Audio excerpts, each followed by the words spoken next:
So we want to welcome you to How to Build a Fire. This is season 7. My lovely co-host Lily White is Lily. Just wait for us because that's not her name tonight. And she'll introduce. Well, maybe she won't because I don't know how we're. Oh, you will. Okay.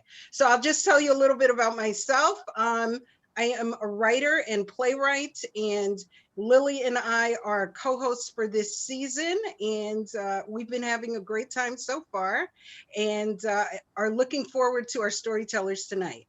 Lily, introduce yourself. Hey there, can y'all hear me? I'm Lily, and I'm actually going to tell a story tonight, which we all have to do at least once as hosts. So this is my time. And I'm joined tonight by an old friend and musician buddy, Tigger Benford, and we're telling harrowing tales. So there he is. Hello.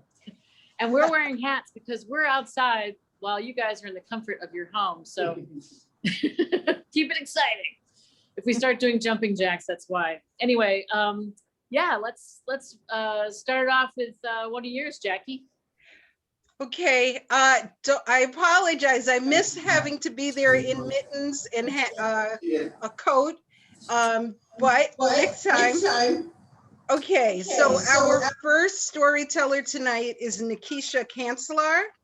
She's originally from Guyana and is completing her final semester at Borough of Manhattan Community College.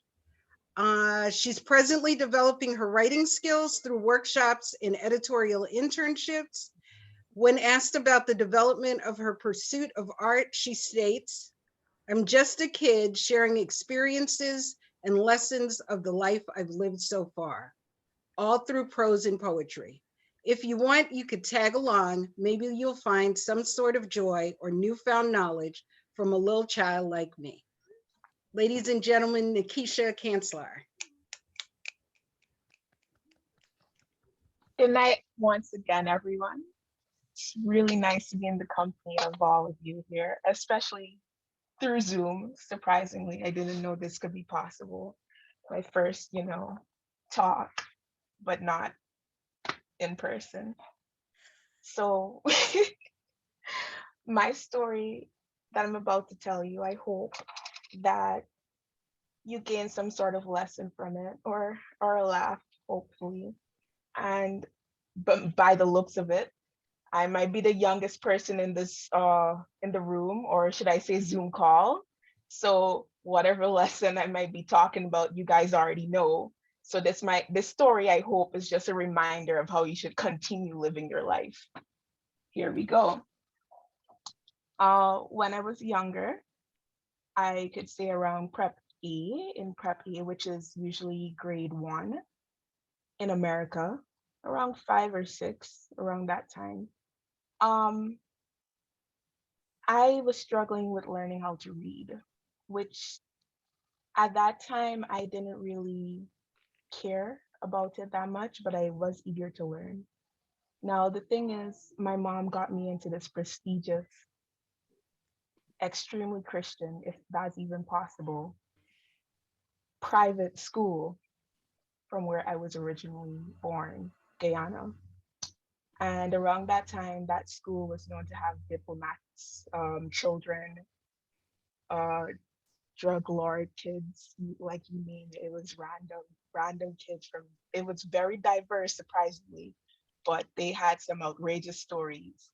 And I was seen as the outcast when my mom told me this story. She said, "You were a miracle to begin with, because the school really takes their kids via preschool, but I came in the middle of the school year, the academic year, and plopped myself into the teacher's class. Now, I had to pass some sort of criteria to enter the school, and it was surprisingly easy for me, but I was still being monitored to, see if I could handle the pace that they were going at. And my teacher at that time was like, you could do it. Here's the work. Come back each week on a specific day. It was always Friday. You know, the day when you like go home ready for like your cartoons next day in the morning, like stuff like that. Like on Friday you have a test and that determines your weekend.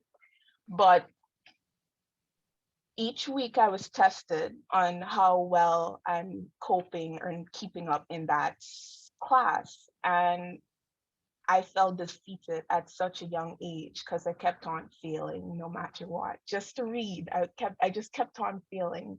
I passed all the other classes surprisingly, math, science, social studies, which to this day is still freaking me out. Like you have to read something in social studies. So how was I not passing the reading section if I had to read something in social studies or science?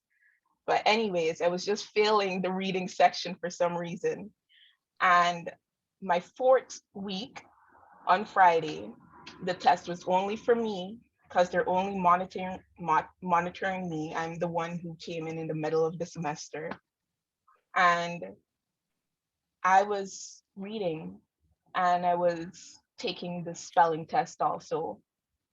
And all these different tests that related to like dictation and pronunciations and phonics. It was very, very defeating to me. So that fourth week, I was like, this is it. Nope, I'm not even going to update my mom on what's going to happen later on. I'm just going to accept that I'm going to fail this term and she's going to have to find another school for me. At such a young age, I'm going through that. However, the teacher was like, well done. You did a great job. It's not even the middle of the semester and you're already catching up. You know how to read, you're passing the test. And the question she asked me next is what led to what I believe as my mental health declining later on. But she's asked, who helped you? And around that week, that specific week, both of my parents were busy. One could only ask if I read the book, and the other one was so busy that week that he couldn't even spend the time with me during the weekends because it was a separated family. So I literally had to put my consonants together, remember my British from American pronunciations and spelling, the I before E except after C, to figure out how to pass this test. So I obviously responded with me. I helped myself this week. And she was in like a stern way. She said, no, seriously, who helped you? Surprisingly enough, at such a young age, I don't know how I picked up on it, but I stood there for a moment and I analyzed it. I was so tired at 6 and 5 around that time to argue with her, to go back and forth and say, no, I actually did it, that I lied for the first time and said, my mom helped me. She helped me conquer this challenge that I was going through. And slowly but surely, from that one interaction of lying and not celebrating and standing up for what I actually did, I developed a habit, a very bad habit of achieving goals and moving to the next one without celebrating or being thankful for what I've overcome. What I learned from that one lesson, or like just remembering that one situation in my life, is that you should always celebrate your achievements, even if it's just waking up in the morning or just finishing a sentence or making breakfast, brushing your teeth, doing anything. Celebrate. Just celebrate that one achievement that you did, especially if you're feeling down in that in your life. If you know you could get up and from the bed after a moment of depression or some week of not feeling well, be thankful for that. And I just want to say that I hope you learned something from this, or that once again, from the looks of it, I'm the youngest one in the room, a reminder that we should just enjoy life. Even the smallest achievements you should celebrate, especially during this pandemic time, which I see everyone at the gallery is doing right now. Thank you for listening. Thank you. Thank you, Nakisha.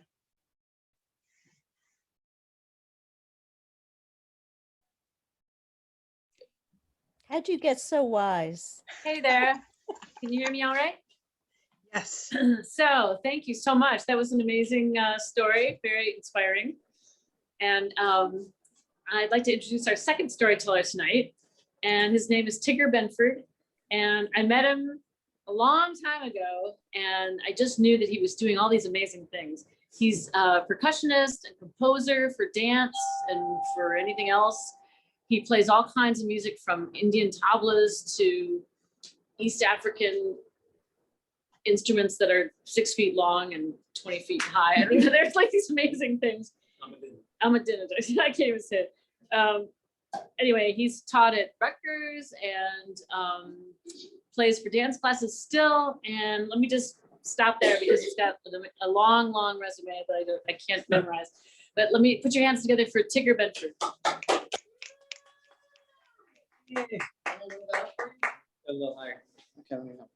Hello, how are you guys? Hi. Well, so Nakeisha was the youngest and I'm the oldest, so I guess there's a balance there. So she imparted wisdom, which I'm not really going to do so much. This is more a story of level of survival, and I'm lucky to be standing here today. So, touch of background. The story I'm about to tell you happened when I was 20 years old. And I grew up in Ann Arbor, Michigan, and I decided after sometime in my first year in college, that I was going to save as much money, enough money to make it possible to take a trip over to Europe and to the Middle East. So I had a job in a pizza parlor. I worked a lot there. Later on, I worked in the library. Dollars were bigger in those days. This was actually 51 years ago. It's insane. Oh my God. I made $1.50 an hour. So that's $12 for an 8-hour shift. However, I had no real expenses because I was living at home. So my food and rent was covered. So I was able to save enough money to buy myself a ticket on a charter flight that was administered out of the University of Michigan that went from Detroit to London. And I left on the trip on May 15th, and I was set to return on August 15th. And everything that happened in between there was going to be just what happened. I started in the UK and then traveled across Europe and across the Balkans, and eventually made my way all the way to Afghanistan and then back to Istanbul, where I flew back to London. So I thought I'd show you a little picture I brought of me taking off on my trip. So let me get this up where you can see it. This is me when I'm 20. Wow. All right. And I'm taking off on this journey.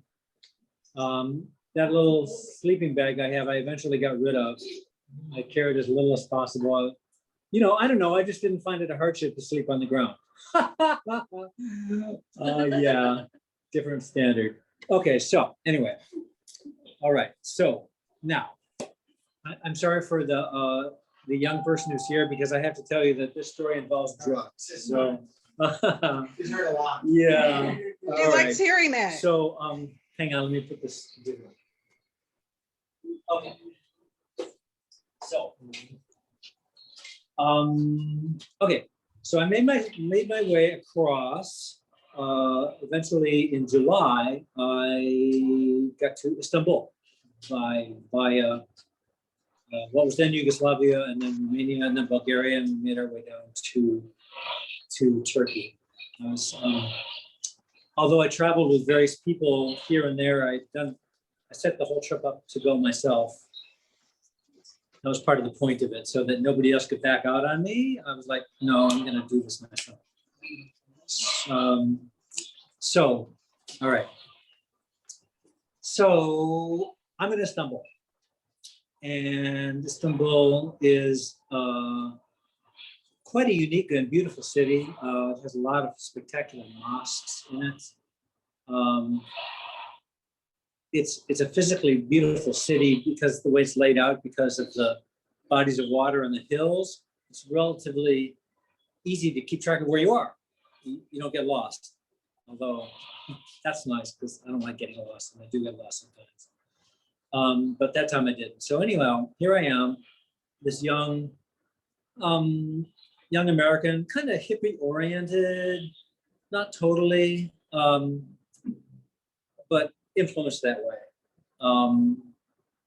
And we liked marijuana and hashish a lot, and it was very culturally significant in a way that the illegality of it is almost difficult to comprehend now, because it's gone from misdemeanor to just basically legal. I'm glad they're making it legal. It was just, yeah, it's very good, but it was highly illegal, extremely so. So anyway, frankly, one of the reasons I wanted to get to Afghanistan is that I can't tell you how much the politics in that region have changed in 50 years. I mean, totally different, as well. No, right, it's famous for it. Afghanistan, for God's sake. But at any rate, that was my goal, to go there. So, but I'm in Turkey, and in Turkey, everybody knew, like, no, you don't mess around with drugs, they'll throw you in prison. There was a movie called, what was it called? Turkish Express. Or Midnight Express. Yeah, it's the one, Midnight Express. Okay, so this story is about how that almost happened to me. That's what this story is about. So, all right, so here I am, just chilling out around some park somewhere, I think. You know, and by the way, I will quickly interject that memory is kind of bullshit in a way. We form memories in our mind, and basically we're just making it up, and it's malleable, and it forms this little movie in your mind, and you think you remember it, and a lot of times you don't. But I'm just telling you what I think I remember. All right, so here I am, and you know, I am just relaxing in this park. It's a July day, beautiful day, and I remember being approached by a Turkish guy. I'm gonna guess he was a little older than me. I was 20, he's maybe 30, I don't know. And he approached me, he spoke English, obviously, because we had a long conversation. We spoke for a long time. I don't remember about what. But it was probably pretty philosophical, actually. I expect, probably what it was, I don't know, I'm not guessing. Okay, so after the longest time, because this guy, of course, was hustling me, and I'm just too naive and stupid to actually realize what's going on. So finally, he very, sotto voce, gets close to me and goes, look, with somewhat of a Turkish accent, but I won't attempt to imitate. Yes. I wonder, would you like to buy some hashish? And I said, oh gosh, well, I wasn't going to be getting involved in anything like that. But since someone's already approached me and I don't have to run around like asking questions, I considered the proposition, and I said, well, maybe, how much? And he says, oh, 5 or 10 kilos, how would that be? And I'm like, ah! I said, no, thank you. Maybe more like 5 or 10 grams would be about right for me. And he scoffs, he goes, oh, no, I don't deal with that. No. I'm like, okay, fine. But he goes, but I know someone who does that, and I'll take you to him. I'm like, No. So stupid me, I go, okay. Yeah. So now what I remember is that he had, I remember that he had a defective hip. He had a brace. He walked. I remember that about him. And he and he had a friend with him who I don't recall. They took me over to a cab, conversing in Turkish with a cab driver, and then I got in back seat in the cab, and I was driven to a neighborhood that I didn't even know existed. I mean, the thing is that there were a lot of Western young people traveling through that part of the world, many of them on their way to India. And there were certain hotels and hostels, I was staying in a hostel, more on that later, that we knew about, in certain neighborhoods that we knew about, and this is a cool little cafe, and there were other people from Europe, Western Europe and the States who we hung out with. But this cab took me to a neighborhood, again, just like, it's like we were in Manhattan and we'd gone to Eastern Queens or something. It's like, I had no idea where we were, none. There were no other Caucasian individuals on the scene at all, 100% Turkish. And I remember whoever I was with, they took me into a cafe, little cafe, and this is all like literally under the table, physically under the table. I hand this guy who I guess we met. Hi, this is our friend. I don't know what his name was. Here, you give him money and he'll bring you hashish. I'm like, okay. So I slipped him some money under the table, and I want to tell you, I was on a strict budget. Okay, I had $600 for the entire summer in traveler's checks. I went farther than it would today, obviously, but it was an economy trip. Okay, so I don't know. Anybody remember the Turkish lira? I think dinar, maybe. I don't remember. I gave the guy a bill. I sat there at the table, completely conspicuous, and I waited for a long time. And finally, I thought to myself, you know what? I just got ripped off. He took the money. Fine. All right, that's good. I'm out of here. And I was literally just about to go and throw him. He comes back. And again, just with this real paranoia, because remember, hashish was very, very illegal. He slips me this chunk of hashish under the table, literally under the table. And it was a little different than what we were accustomed to here. It was kind of the shape and dimension of a like baseball card bubble gum. It's kind of a rectangle that was it was wrapped in plastic. And I decided that it would be more secure to, I had some kind of running shoe things. I tied it into my shoe, underneath the tongue of my shoe. So it was against my foot. And then that was it. So I left, and I'm walking down the street feeling incredibly paranoid and conspicuous and like, oh my God, what am I doing? Oh my God, you idiot. But I continued. So I don't frankly remember how I got back to my hostel, but I did. And the way those places worked is that you kind of had a bunk room. There were a bunch of single beds, maybe, I don't think they were double, they were single, maybe 6 or 8 people in the room, but there was only one other person in the room, this guy that I had spent some time with already. And I don't remember his name, but he was Afghani. However, he did not spoke English well, wore Western style clothing, had been living in Germany for some time. I think near one of the American Army bases, so was kind of used to Americans. And I remember he wore like black pants and white shirt. He didn't wear like the traditional garb at all. He didn't have a beard or long hair. I was short hair. It's a different appearance, very different than you see today with a lot of folks there. So anyway, I said, I don't remember his name. I should make up a name, but I won't. It would help the story, but I don't know. Anybody can think of a good Afghani name? Just to Mo? That's terrible. Come on. Masood. Muhammad. Oh, yes, sir. Muhammad probably was. Yeah. Muhammad, I said, look, I got some hashish. This is incredible. He goes, wow, that's great. Okay, let's smoke it.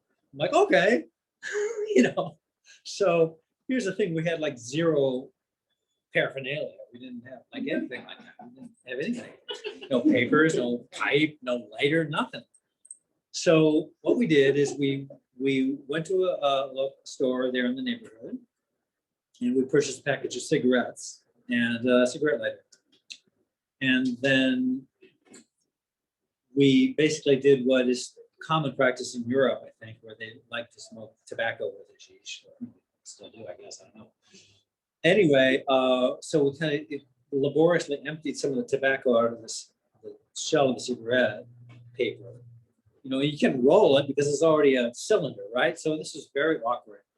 We broke the hash up into little chunks and tried to mix it in with the tobacco, and then painstakingly tried to stuff it back in. It's a good thing we were stoned already, would have been impossible. And so after a long time, we managed. Okay, we managed it. So okay, now we got to find a place to go smoke this hashish. So we go walking, and in the neighborhood, then there was many neighborhoods. There was a large mosque, and the mosques including this one, had beautiful grounds, a lot of greenery, big park, a lot of terraces, beautiful, really beautiful place. Set at interesting diagonal angles, really quite lovely. So anyhow, we found a secluded spot up there.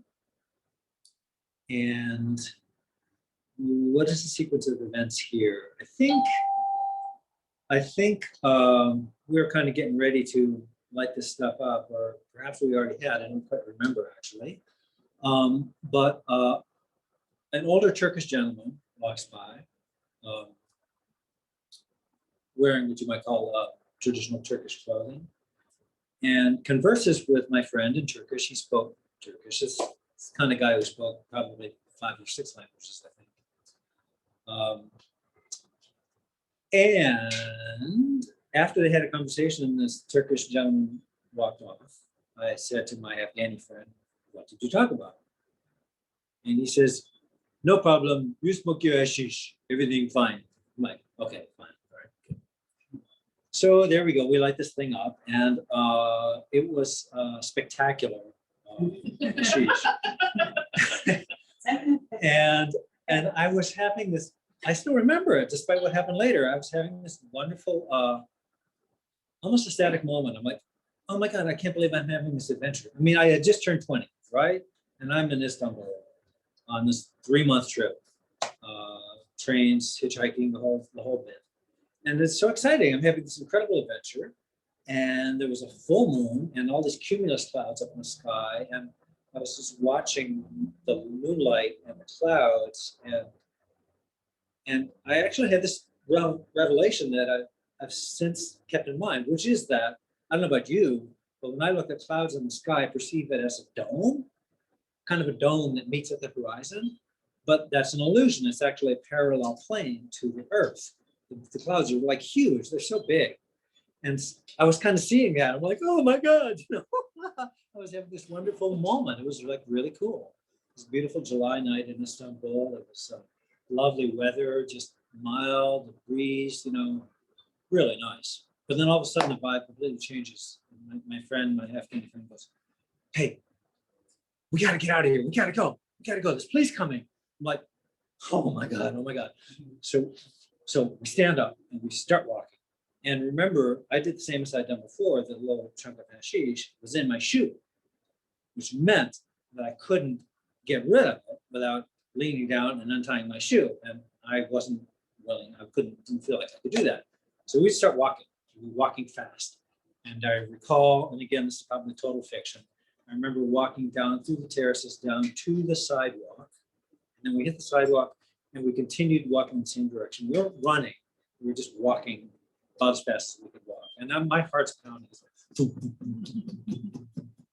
And I'm actually like, okay, stepping back a second, some of these long bus rides, there would be like one copy of Newsweek magazine. Remember when Newsweek was actually a news magazine? I don't think it even exists anymore.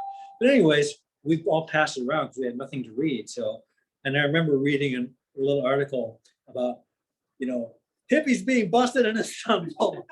And they had the little black rectangles over their eyes, you know. Like, oh shit, this is happening. Oh, I can't believe it. Oh my God. So anyways, I'm trying to keep cool, you know, I'm trying to keep it together.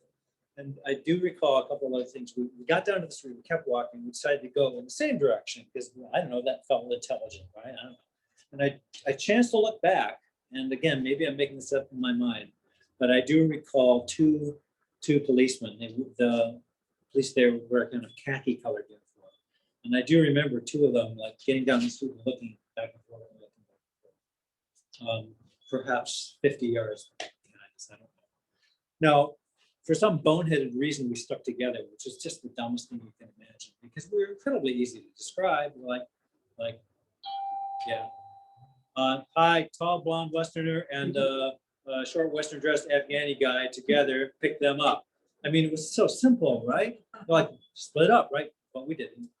And there was one other moment of complete terror because as we were walking along the sidewalk, kind of trying to get home, there were two other very similar policemen dressed similarly coming the other way, right? So around here, those guys would have learned by radio that who we were and they should take us in. And I literally saw my life like reaching a point of a fork. You know, it's going to go one way or the other. It's going to go one way or the other. And they went by us without reacting to us. I'm like, okay.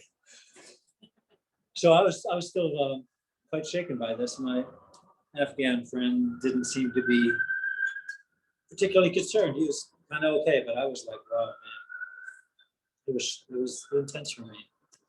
But anyway, I live to tell a tale. I hid the little chunk of hash when I had more chance underneath the trash can outside my hostel, and he left wherever he was going, so I was there by myself. So in a more relaxed manner, I got to enjoy some of that. She should stay in my room the next night. After traveling for many months as a 20-year-old, you know, I was out doing things all the time, and I suddenly realized, like, wait, I could just stay home tonight. That would be so fun. So anyway, yeah. So that was my adventure in Istanbul, and how I almost got busted but didn't, and continued on to Afghanistan, across Iran, and stopped in Herat, Afghanistan, and stayed there for a couple of weeks, and then made my way back. And lots of other adventures, but that's the main one. So there you go. That's it. So,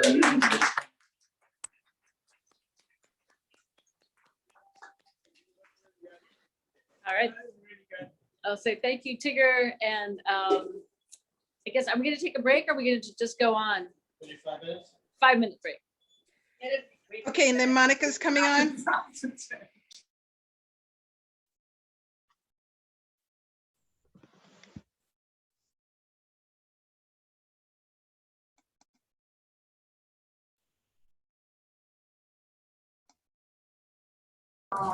Sorry, I didn't realize I was muted. Yes. Yeah.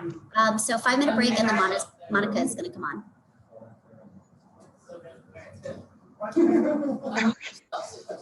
Oh, I should talk now. Yeah. You have to unmute. Oh, I see. Oh, where did I move here? You're unmuted. Somebody to look at. There.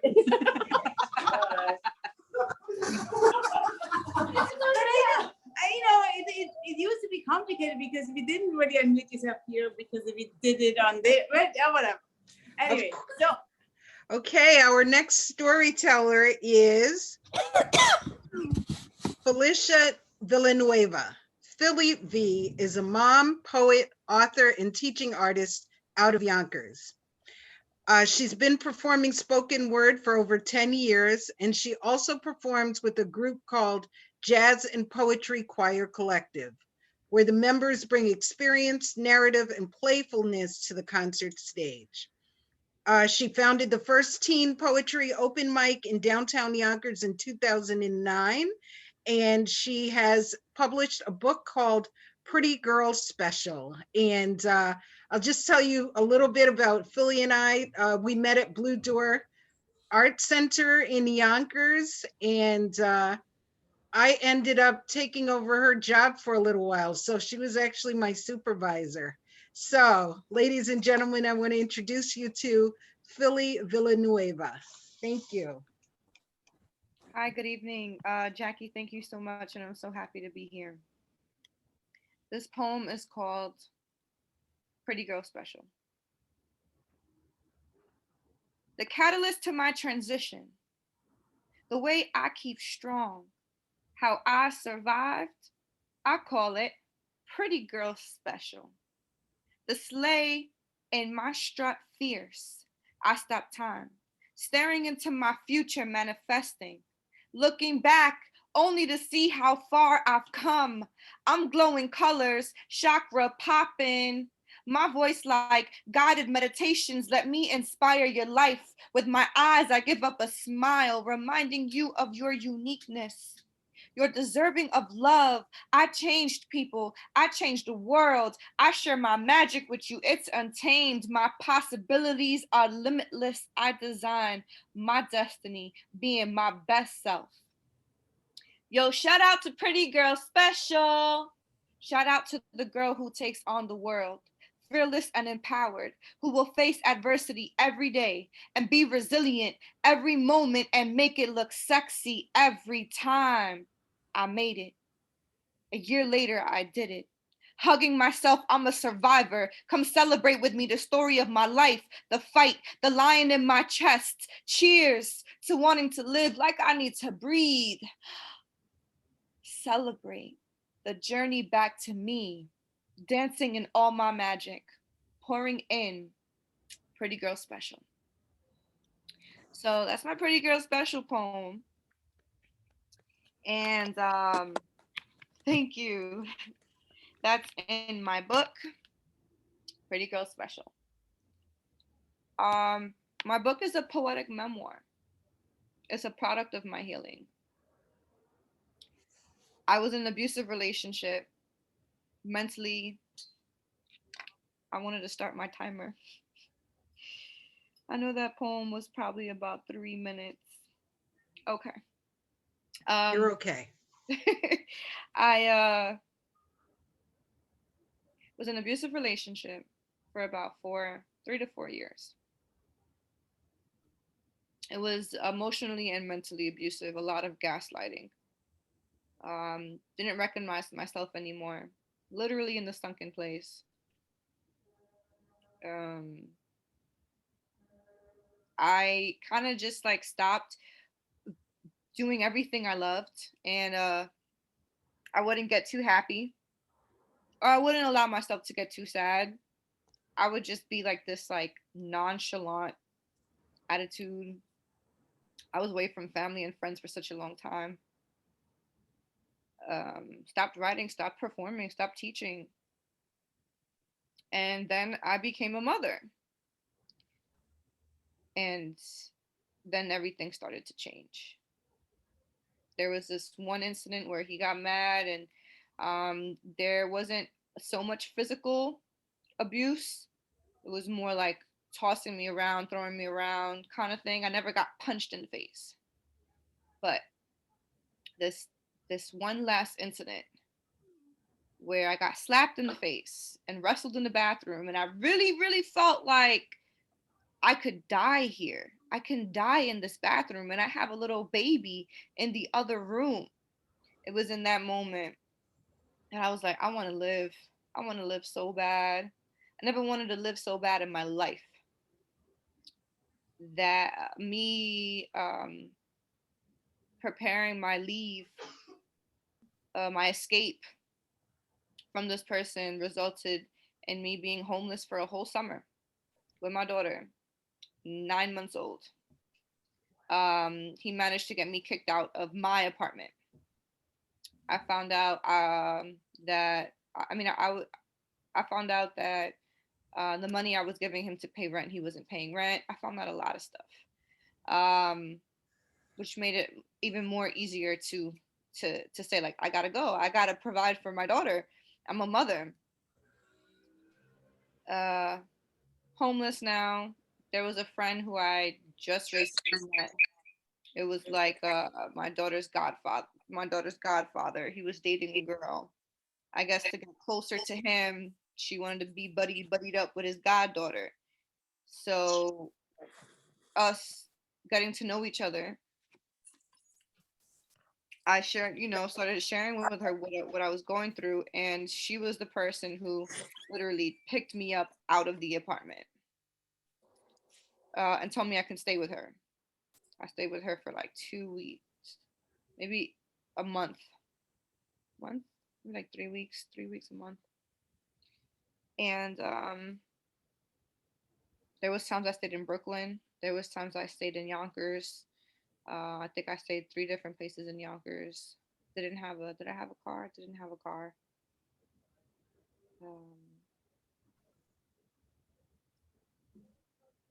Yeah. So when I finally, so during this time, I was dealing with Department of Social Services, and they were supposed to try and get me a one-shot deal.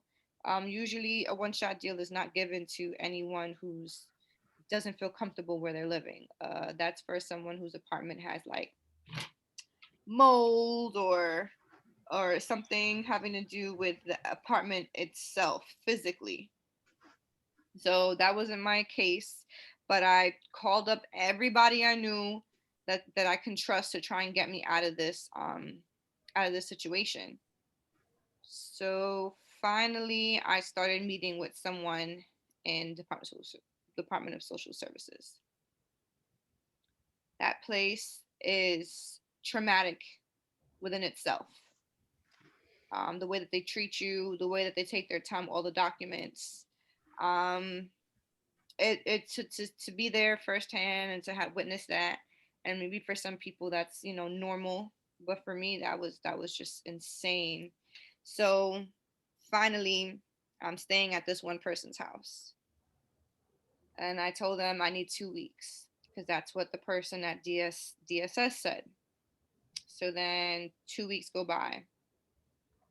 And then I'm calling up DSS. They said we need more time. So I told my friend, can I stay another week? Another week ends up being 2 more weeks. I'm just waiting for the paper that I need to give to a realtor to pay for the realtor fee. That's what DSS does. Your security and your realtor fee, and I have to come up with the first month's rent. I already, had asked my dad for that, and that was a whole nother lecture, and it was a lot. I don't even think my dad knew I was homeless. I couldn't stay with my parents. Their house wasn't a place where I could have a 9-month-old baby, and my parents' house is huge, and it's in Yonkers, and that's something else I was dealing with. I really did not it was so sad, but I had to do a lot of things to keep my head leveled. So finally, my homegirl says, this is your last week. I love you, but I need my space back. And the realtor that I found an apartment, but I'm telling the realtor, they're asking me for a document that DSS hasn't given me yet, and it's been weeks. So the realtor tells me, if you don't get that document, then we need to give up the apartment. And finally, it was like two days before I was getting kicked out, and I was going to lose the apartment that I found for a reasonable price that I can pay, because I was still working full time when all of this was happening. I go to DSS and I wait on the line, and I asked them for the form. And they said that the person who I think does the form wasn't in that day, or that the form just isn't done, or I don't know what they told me. But I told them I'm not leaving until I get this form. And they said there's nothing we can do. And I said, I need to talk to a supervisor. And then the supervisor came out, told me the same thing. I said, I need to talk to someone else's supervisor. I did not leave. And I was crying. I caused a whole scene. Security was like, do you need us to, escort her or whatever? And I was calling people. I was not leaving. No way. I was getting kicked out, and apartment was gonna, nope. Finally, this is the day I need to go to my realtor with the form. It was so dramatic, but I can't make this up. I get the form, they give it to me.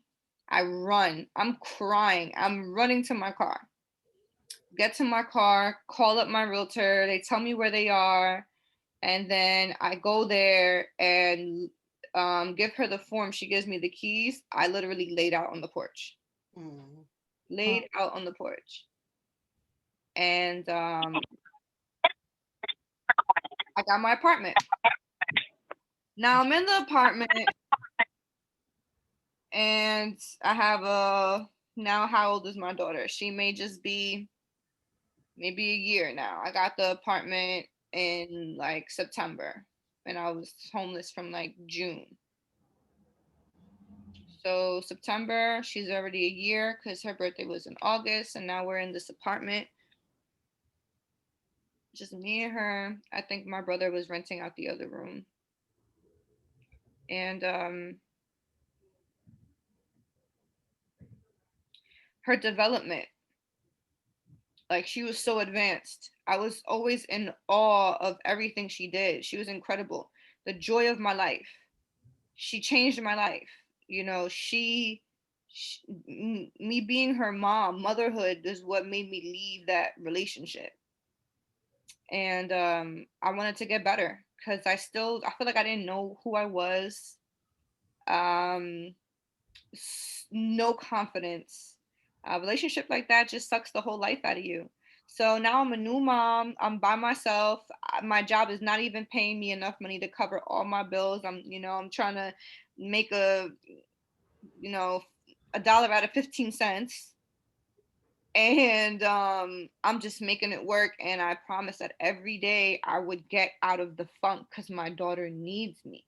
And knowing that her father is a narcissist and an abuser, and I was doing research on children who have narcissistic parents, and I'm just like, all right, if I could just educate myself on how best to support my daughter with the life she's about to live, with co-parenting or whatnot, when she finally sees these things for herself, that I could be there for her.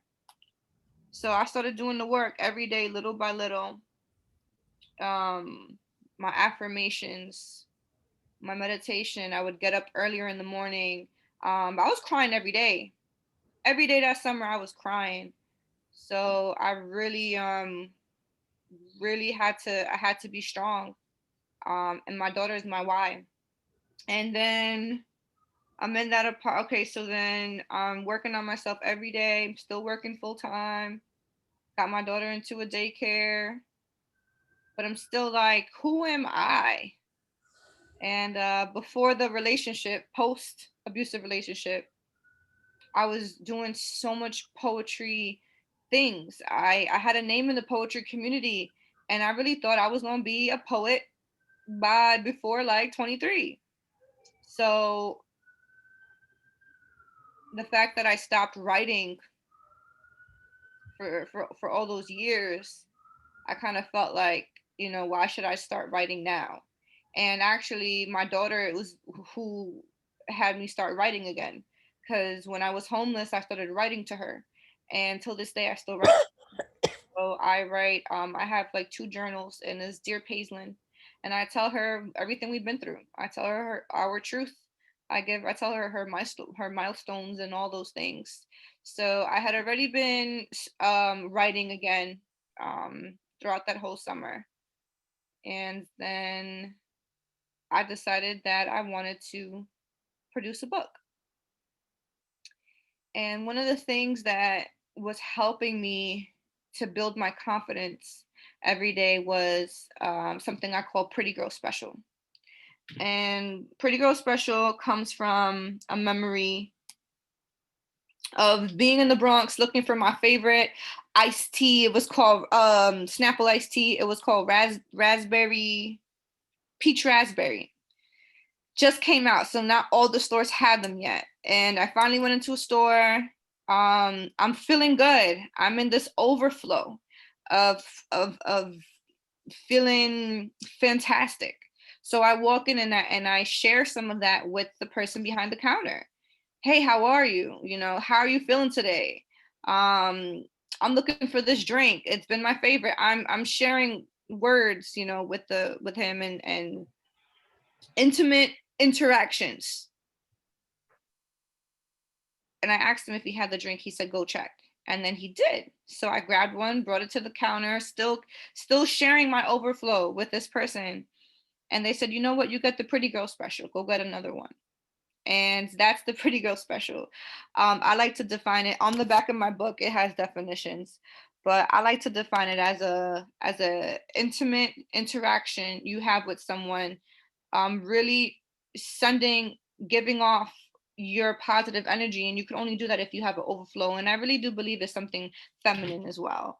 That nurturing combined with the nurturing and the caring and the showing that person that they are a person.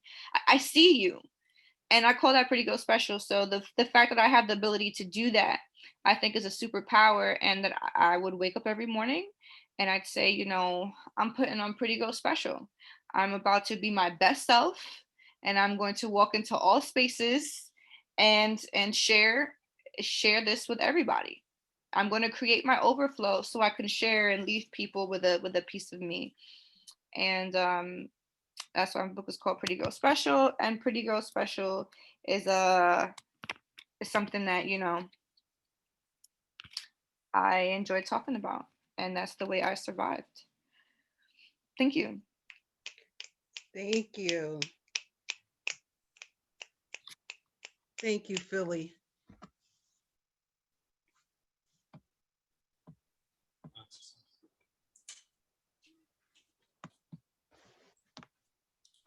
That was amazing. Oh my God.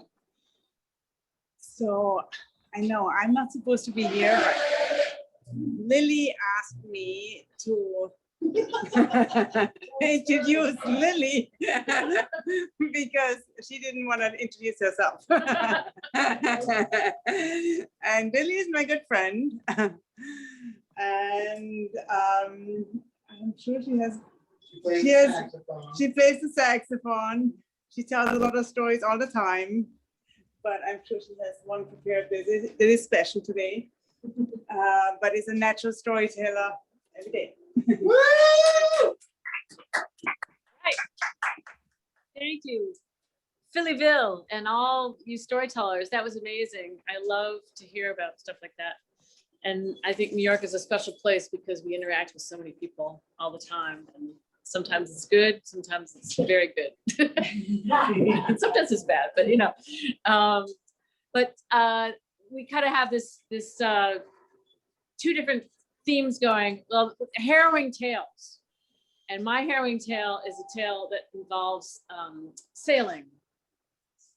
So, you know, I come from Illinois, around Chicago, you know, farmland, and was raised a Methodist, and I just never got it. You know, I sang in the choir, I didn't really understand it. I would go through the motions, but I just didn't feel it. But, you know, it sort of affected me. When I was 5, I remember telling everybody I was an atheist, and people would be like, no, you're not. You don't even know what that is. I was, no, I'm an atheist. And I think I just wanted to shock, you know, some people. So anyway, after I grew up, I went to college in Ohio. And afterwards, I wanted to come to New York. So I was in New York, and I made friends with some people from college that sailed. And so one of the guys lived in Philly, and he invited me to go on a sailing trip with his parents and a couple friends. They had this boat that was amazing. It slept like 4 people or 6 people. And so we got on the boat, and we did this journey. And I never got seasick before. I didn't know I did get seasick, but apparently I do after being on the ocean for a few days. So my reaction, you know, my friend's reaction, because he also got seasick, he would lie in the cockpit of the boat, and he would pull on his lower lip, just trying not to lose it. And my response was always to stand on the bowsprit, you know, which is the very front of the boat, over the water, and I would go where it goes up and down and up and down. Like the bigger the motion, that was better for my stomach. So I would sing at the top of my lungs on the bowsprit. So I would sing sea shanties and things like that. I also wanted to spare everybody else hearing my singing. So being on the front was kind of, I could just sing to the water and the seagulls. Anyway, so it was an amazing trip. We got to Bermuda, got to see the pink sand and all that wonderful stuff. Anyway, then it turned into this thing where I started getting asked to do deliveries. And deliveries, I don't know if you know what those are. They're like, you have to bring somebody's boat from one place to another. So there was this race from the US, Annapolis, to Bermuda every year. And all these people would race their boats, and then they didn't have time because they had busy lives. They had to keep making money to buy more boats or whatever they were buying. And so they'd pay people to crew and take the boats back. So I would get these free vacations. So this is an awesome thing. So on my third time doing a delivery, we were in Bermuda. We were stocking up on food and ginger snaps, because ginger snaps are nature's anti-nausea medicine. I don't know if you know this, but it's very important. And so we get the boat ready, we're taking off, and we're just heading through the Bermuda Triangle.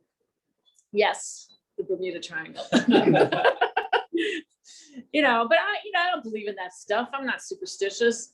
And it was like half a day went by, and all of a sudden we're in the doldrums. And the doldrums means that there's no wind. So the boat is going back and forth, just up and down, and there's nothing. We're making no progress, like maybe 1-2 knots. We're just drifting. And, you know, besides not getting back, and running out of food, we're just losing our minds. So we're doing things like, just to stay sane, we're like swimming. So we throw the boom out in the ocean and jump off of it, and then try to imagine fish, you know, eating us, because we're 500 miles away from any land. So we swim back and then do it again. And then one of the other things, I didn't know this, but you have to have a gun when you're on a private vessel, because a lot of drug money comes, or a lot of drugs come up from South America, and they will stop your boat and kill you to take your boat so that they can bring the stuff in. So at that time, I don't know if it's still like that, but you had to have a shotgun with you, and you just didn't let people, you know, get on board if they encountered you in the middle of the ocean. So we started shooting the gun, shooting like bags of garbage off the boat. We called it skeet shooting, but it was skeet shooting, but we didn't have skeet. We had just bags of garbage. And I was sort of horrified at this at first. But Captain Dave, who's our skipper, pointed out that that's where the garbage goes anyway in New York. So it was like, it's kind of sad, but true. Anyway, we were just losing our minds. And so Captain Dave, who was a really good captain, he never yelled at us. It wasn't like my dad, who was always yelling at me when we sailed. He was the calmest guy in the world. And we're just, you know, playing cards and just waiting for the wind. And, you know, 9 days have gone by, 10 days ago. It was a long time. And we finally discovered this cabinet that was, hadn't discovered in the galley before. So inside is a bunch of booze. So we're like, and so there's like weird booze, like Mr. Pym and, you know, Saint Germain and all these weird things that it's just like, normally you don't drink a lot of. And there's pepper flavored vodka. And then there's one like straight vodka, like maybe a third of the bottle. So I'm like, yeah, all right. So entertainment. So we start drinking the vodka, and Captain Dave comes over and he's like, you gave some to Neptune, right? And I guess what we're supposed to do, as he points out, is that you're supposed to give a token to the ocean before you drink, or it's very bad luck. So we were like, oh yeah, sure, we'll give some to Neptune. So I bring out the pepper vodka, and I'm like, yeah, have some Neptune. Take some of that. So then we have this grand time, and we go to sleep, and we had to take shifts on the helm, you know, because, you know, overnight. So it was my time to sleep, luckily. And so I'm sleeping, and all of a sudden around sunrise, 6 o'clock in the morning, I hear my captain, Dave, start yelling, batten the hatches, reef the main, all that stuff that they yell at in movies, right? And I'm thinking, what's he talking about? So I come up onto the deck, and it's a bright blue sky, it's sunny, and I just think he's lost his mind. I don't know what's going on. So I see that my underwear is hanging on the safety lines with clothespins. So I start taking my underwear down because it's dry. And he's like, "What are you doing? We have to like prepare." I'm like, "What are you talking about?" And he goes like this, he points. And there in one part of the blue sky is a little gray cloud. And out of that cloud is the creepiest looking thing I've ever seen in my life. It was like Satan's vacuum cleaner tube. It was this giant tube cylinder with rings, and it's snaking its way toward us. It's coming, this huge thing, and it's spinning. And what is that? And Dave says, "That's a water spout. It's a tornado over the water." And it's just the weirdest thing ever. So there's this guy that's on the helm, and he's just kind of doing this, like he was kind of a stoner.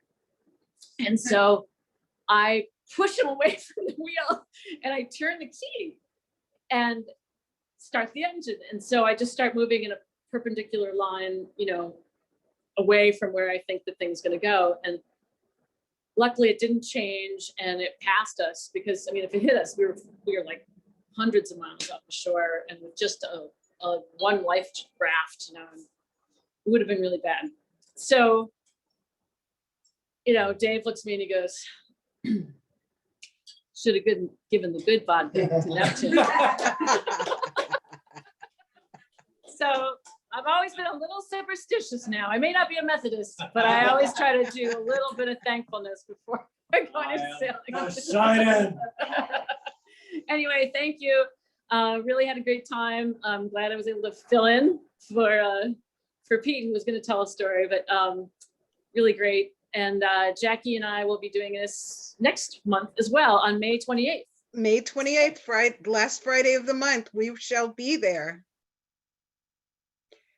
Thank you, Lily. Thank you to everyone, to all of our storytellers, and we hope to see you next month.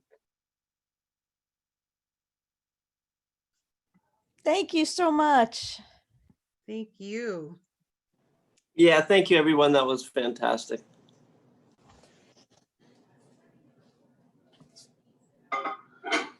Thank you. It was Yeah, fabulous. thank Thank you. you, That's me. everybody. Sorry, that's me. Wish we were in New York. Okay, I'm gonna miss you guys tonight because I don't get to go to the bar with you, and they're open later. Thank you for your stories. Yeah, really great stories. Nice to meet you electronically. And thank you, Monica, Hope to meet you in person someday. for letting us use the gallery. And thank you, Terence and Melanie, for making this all happen. Thank Yes, you for Lola for Melanie. being patient. And we had a great time. We have our one audience member here, Martha. And come and see the exhibit at the gallery. It's really good. Dominique Cancel. Okay. All right. All right, I'm gonna turn off. Absolutely. Good night.